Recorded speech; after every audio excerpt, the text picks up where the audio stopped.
ಬಂಗಾರ ಖರೀದಿ ಮಾಡದಂತೆ ಮೋದಿ ಕರೆಯನ್ನ ಕೊಟ್ಟಂತ ಹಿನ್ನೆಲೆಯಲ್ಲಿ ಈಗ ಬಳ್ಳಾರಿಯಲ್ಲಿ 90% ವ್ಯಾಪಾರ ಕುಸಿತ ಕಂಡಿದೆ. ಹಾಗಾಗಿ ಚಿನ್ನದ ಬೆಲೆ ಗಗನಕ್ಕೇರ್ತಾ ಇದ್ದು ಖರೀದಿಗೆ ಜನ ಹಿಂದೇಟಾಗ್ತಾ ಇದ್ದಾರೆ.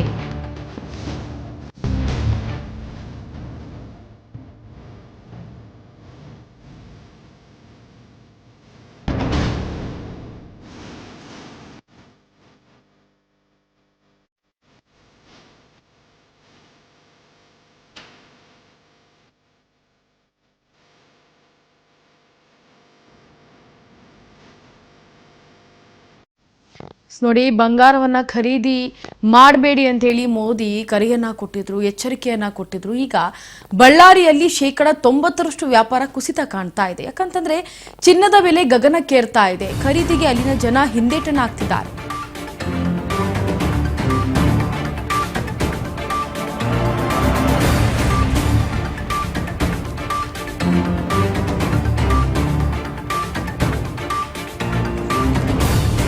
ಬಾಡಿಗೆ ಕಟ್ಟಡದಲ್ಲಿ ನೌಕರರನ್ನ ಇಟ್ಟು ವ್ಯಾಪಾರ ಮಾಡ್ತಿದ್ದೇವೆ ನಾವು. ಕೆಲವರು ಉದ್ಯಮವನ್ನ ಕೈಬಿಟ್ಟು ಬೇರೆ ಕಡೆ ಹೊರಟಿದ್ದಾರೆ. ಈಗಾಗಲೇ ವ್ಯಾಪಾರ ಕುಸಿತವಾಗಿದೆ ಅಂತ ಹೇಳಿ ವ್ಯಾಪಾರಿಗಳು ಆಕ್ರೋಶವನ್ನ ಹೊರಹಾಕ್ತಾ ಇದ್ದಾರೆ.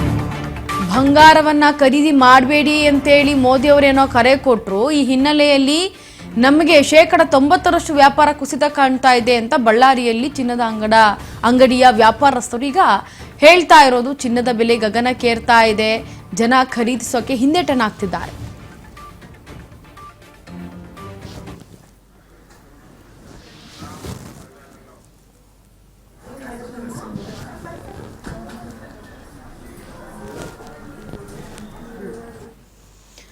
ಇದೇ ವಿಚಾರವಾಗಿ ಬಳ್ಳಾರಿಯಲ್ಲಿ ಪ್ರತ್ಯಕ್ಷ ವರದಿಯನ್ನ ಕೊಟ್ಟಿದ್ದಾರೆ ನಮ್ಮ ಪ್ರತಿನಿಧಿ ನಾಗರಾಜ್. ಬನ್ನಿ ನೋಡ್ಕೊಂಡ್ ಬರೋಣ. ಗಡಿನಾಡು ಬಳ್ಳಾರಿ ಒಂದು ಕಾಲಕ್ಕೆ ಗಣಿಭೂಮಲ್ಲಿ ಕೋಟ್ಯಾಂತರ ರೂಪಾಯಿ ಬಂಗಾರದ ವಹಿವಾಟು ನಡೆಸ್ತಿತ್ತಂತ ಇವತ್ತು ಬಂಗಾರದ ಬಜಾರು ಇವತ್ತು ಬಿಕೋ ಅಂತ ಇದೆ. ಇವತ್ತು ಏನಂತಂದ್ರೆ ನಮ್ಮ ಭಾರತ ದೇಶದ ಪ್ರಧಾನಿಗಳಾದಂತ ಮೋದಿ ಅವರು ಕೂಡ ಈ ವರ್ಷ ಯಾರು ಈ ಬಂಗಾರವನ್ನ ಖರೀದಿ ಮಾಡಬಾರ್ದು ಅಂತ ಒಂದು ಏನು ಕರೆಯನ್ನ ಕೊಟ್ಟಿದ್ದಾರೆ. ಇದರ ಹಿನ್ನೆಲೆಯಲ್ಲೂ ಕೂಡ ಈ ಉದ್ಯಮಕ್ಕೆ ಬಹಳ ದೊಡ್ಡ ಒಂದು ಪೆಟ್ಟು ಬಿದ್ದಿರ್ತಕ್ಕಂಥದ್ದು. ಹಾಗಾಗಿ ಇವತ್ತು ನಾವು ಈ ಬಂಗಾರದ ಅಂಗಡಿಗೆ ನಾವು ಭೇಟಿ ನೀಡಿದೀವಿ. ಇಲ್ಲಿ ನಮ್ಮೊಟ್ಟಿಗೆ ಈ ಒಂದು ಬಂಗಾರದ ಅಂಗಡಿಯ ಮಾಲೀಕರಾದಂತ ಮೇಹುಲ್ ಜೈನ್ ಅವರಿದ್ದಾರೆ. ಬನ್ನಿ ಅವ್ರನ್ನ ಮಾತಾಡ್ಸೋಣ. ಸರ್, ಇದೀಗ ಏನಂದ್ರೆ ನಮ್ಮ ದೇಶದ ಪ್ರಧಾನಿಗಳು ಮೋದಿ ಅವರು ಈ ವರ್ಷ ಗೋಲ್ಡ್ ಅನ್ನ ಆದಷ್ಟು ಪರ್ಚೇಸ್ ಮಾಡಬೇಡಿ ಅನ್ನೋ ಒಂದು ಕರೆ ಕೊಟ್ಟಿದ್ದಾರೆ. ಇದು ನಿಮ್ಮ ಉದ್ಯಮದ ಮೇಲೆ, ವ್ಯಾಪಾರದ ಮೇಲೆ ಏನ್ ಪರಿಣಾಮ ಬೀರ್ತಾ ಇದೆ? ಬಹಳ ಪರಿಣಾಮ ಆಗಿದೆ ಸರ್. ಅದು ಮೋದಿ ಸರ್ ಹೇಳಿದ ಮೇಲೆ ಇಂಪ್ಯಾಕ್ಟ್ ಬಹಳ ಜಾಸ್ತಿ ಆಗಿದೆ. ಯಾಕೆಂದ್ರೆ ಅವ್ರ ಫ್ಯಾನ್ ಫಾಲೋವರ್ಸ್ ಜಾಸ್ತಿ ಇದೆ, ಎಲ್ಲರೂ ಅವ್ರಿಗೆ ಫಾಲೋ ಮಾಡ್ತಾರೆ. ಅದಕ್ಕೆ ಸ್ವಲ್ಪ ಇಂಪ್ಯಾಕ್ಟ್ ಆಗಿದೆ ನಮ್ಮ ಬಿಸ್ನೆಸ್ ಮೇಲೆ. ಆದ್ರೆ ಕೂಡ ಪಬ್ಲಿಕ್ ಅವರು ಸ್ವಲ್ಪ ಬರ್ತಾರೆ, ಅವರು ಕ್ಯಾಶ್ ಅಲ್ಲಿ ತಾಮ್ತಾ ಇಲ್ಲ. ಸ್ವಲ್ಪ ಎಜುಕೇಟೆಡ್ ಪರ್ಸನ್ಸ್ ಏನ್ ಮಾಡ್ತಾರೆ, ಗೋಲ್ಡ್ ಎಕ್ಸ್ಚೇಂಜ್ ಮಾಡಿ ನೀವು ಗೋಲ್ಡ್ ತಗೊಂತಿದ್ದಾರೆ. ಬಟ್ ಆದ್ರೆ ಕೂಡ 100% ಅಲ್ಲಿ ಓನ್ಲಿ 50 to 60% ಬಿಸ್ನೆಸ್ ಆಗ್ಬಿಟ್ಟೆ ಅದು ಸ್ಟೇಟ್ಮೆಂಟ್ ಕೊಟ್ಟಿದ ಮೇಲೆ ಸರ್.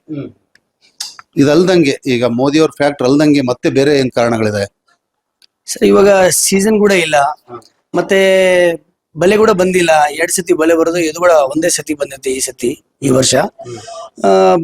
ಬೇರೆ ಏನಿಲ್ಲ ಸರ್, ಅಷ್ಟೊಂದು ಇದು ಇಲ್ಲ. ಅಲ್ಲ, ಮುಂಚೆ ನಿಮಗೆ ಒಂದು ಮೈನಿಂಗ್ ಭೂಮಿ ಇದ್ದಂತ ಸಂದರ್ಭದಲ್ಲಿ ಬಹಳ ಬಿಸ್ನೆಸ್ ಆಗ್ತಾ ಇತ್ತು, ಅದಾದ್ಮೇಲೆ ಆಗ್ತಾ ಇತ್ತು. ಬಟ್ ಇವಾಗ ಇಂಥ ಸಂದರ್ಭದಲ್ಲಿ ಮೋದಿ ಅವರು ಒಂದು ಹೇಳಿಕೆ ಕೊಟ್ಟಿರುವಂತದ್ದು, ಇದು ಯಾವ ರೀತಿ ಪರಿಣಾಮ ಬೀರ್ತೈತೆ? ವ್ಯಾಪಾರ ಬಿಸ್ನೆಸ್ ಹೆಂಗಿದೆ? ನಿಮ್ಗೆ ವರ್ಕೌಟ್ ಆಗ್ತಿದ್ಯಾ? ಇಲ್ಲ ಸರ್, ಬಿಸ್ನೆಸ್ ಅಂತ ನೋಡಕ್ ಹೋಗಿದ್ರೆ ಮೊದ್ಲಿಂದ ಇವಾಗ ಕಂಪೇರ್ ಮಾಡಿದ್ರೆ ವರ್ಕೌಟ್ ಕೂಡ ಆಗ್ತಾ ಇಲ್ಲ ಸರ್. ನಮಗೆ ಬಿಸ್ನೆಸ್ ಬಹಳ ಥಂಡಗೆ ಆಗ್ಬಿಡುತ್ತೆ ನಮ್ಮ ಬಿಸ್ನೆಸ್ ಇದು. ಹೌದು ಸರ್, ಮಾರ್ಕೆಟ್ ಜ್ಯುವೆಲ್ಲರಿ ಮಾರ್ಕೆಟ್ ಬಹಳ ಥಂಡ ಆಗಿದೆ. ಹೌದು ಸರ್. ಅಲ್ಲ, ಮುಂಚೆ ಇವಾಗ ವಹಿವಾಟು ಹೆಂಗೆ? ವ್ಯಾಪಾರ ಮೊದಲು ಒಂದು 0.5% ಇದೆಯಾ ಅಥವಾ ಎಷ್ಟು ಪರ್ಸೆಂಟ್ ಇದೆ ಸರ್? 100% 10% ಇದೆ ಸರ್ ಬಿಸ್ನೆಸ್. ರೇಟ್ ಕೂಡ ಜಾಸ್ತಿ ಆಗಿದ್ದಕ್ಕೆ ಕಾರಣ ಇದೆ, ಎಲ್ಲರಿಗೆ ಕೆಪಾಸಿಟಿ ಇರಲ್ಲ ತಗೊಳಕ್ಕೆ. ಬಟ್ 100% 10% ಇದೆ ಸರ್ ಇವಾಗ. ಕಂಪೇರ್ ಮಾಡಿದ್ರೆ, ಮೊದಲು ಕಂಪೇರ್ ಮಾಡಿದ್ರೆ ಈ ಬಿಸ್ನೆಸ್ ಇವಾಗ ಓನ್ಲಿ 10% ನಡ್ತಿದಾವೆ ಸರ್, ಅಷ್ಟೇ. ಅಂದ್ರೆ ಇದೆಲ್ಲ ರೆಂಟು ಮತ್ತೆ ಇದು ನಿಮ್ ವರ್ಕರ್ಸ್, ಇವನ್ನೆಲ್ಲ ಈ ವೆಚ್ಚ ಹೆಂಗೆ ನೀವು ಮೇಂಟೈನ್ ಮಾಡ್ತೀರಿ ಸರ್?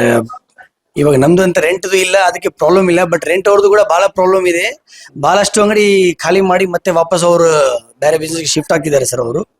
ನಮ್ದು ಅಂತ ಮೊದಲಿಂದ ನಮ್ಮ ಅವ್ರ ಫಾದರ್ ಇಂದ ನಮ್ದು ಸ್ವಂತ ಮನೆ, ಸ್ವಂತ ಅಂಗಡಿ ಇದೆ, ಏನು ಪ್ರಾಬ್ಲಮ್ ಇಲ್ಲ ನಮಗೆ. ಅದು ಅಂದ್ರೆ ಬಾಡಿಗೆಯಲ್ಲಿರೋರಿಗೆ ತುಂಬಾ ತೊಂದರೆ ಆಗ್ತಿದೆ. 100% ತೊಂದರೆ ಇದೆ ಸರ್, ಅವ್ರಿಗೆ ಬಹಳ ತೊಂದರೆ ಇದೆ. ಹೌದು ಸರ್. ಇದು ಏನಂತಂದ್ರೆ ಈ ಒಂದು ಮೋದಿ ಅವರು ಕರೆ ಕೊಟ್ಟಿರೋದ್ರಿಂದ ಇವತ್ತು ಬಹಳ ಬಂಗಾರದ ಮಾರುಕಟ್ಟೆ ಮೇಲೆ ಬಹಳ ದೊಡ್ಡ ಒಂದು ಹೊಡೆತ ಒಂದು ಬಿದ್ದಿರ್ತಕ್ಕಂಥದ್ದು. ಸುಮಾರು 50-60% ಹೆಚ್ಚು ಒಂದು ವ್ಯಾಪಾರ ವಹಿವಾಟು ಇದೀಗ ಕಡಿಮೆ ಆಗಿರ್ತಕ್ಕಂಥದ್ದು. ಈಗ ಬಾಡಿಗೆ ಕಟ್ಟಡಗಳಲ್ಲಿ ಒಂದು ಬಾಡಿಗೆಯನ್ನು ಕೊಟ್ಟು ನಡೆಸ್ತಕ್ಕಂಥ ಬಂಗಾರದ ಉದ್ಯಮದ ಅಂಗಡಿಗಳು ಇದೀಗ ಈ ಒಂದು ಸಂಕಷ್ಟದಲ್ಲಿ ಬೇರೆ ಒಂದು ವ್ಯಾಪಾರಕ್ಕೆ ಶಿಫ್ಟ್ ಆಗ್ತಕ್ಕಂಥ ಒಂದು ಪರಿಸ್ಥಿತಿ ನಿರ್ಮಾಣ ಆಗಿದೆ ಅಂತಾನೆ ಹೇಳ್ತಾ ಇದ್ದಾರೆ. ಕ್ಯಾಮ್ರಾ ಪರ್ಸನ್ ಮುರಳಿಕಾಂತ್ ಜೊತೆ ನಾಗರಾಜ್, ರಾಜ್ ನ್ಯೂಸ್, ಬಳ್ಳಾರಿ.